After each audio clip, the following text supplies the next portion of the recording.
Huli ngayon ang isang nagpanggap na dentista sa sinagawang operasyon ng Anti-Cybercrime Unit 3 sa Nueva Ecija. Ang balitang ito mula kay Patrolwoman Mary Grace Artizuela.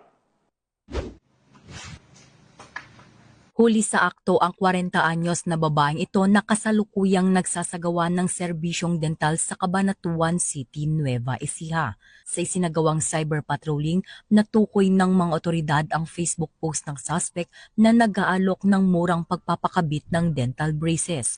Dahil dito agad na nakipag-ugnayan ang mga otoridad at nagtakda ng schedule upang kumpirmahin ang iligal na aktibidad. Sa mismong araw ng operasyon na isinagawa ng Nueva Ecija Provincial Cyber Response Team ng RACO 3, nakuhanan ng video ang aktwal na pagsasagawa ng dental service ng suspect na naging dahilan ng kanyang agarang pagkakaaresto.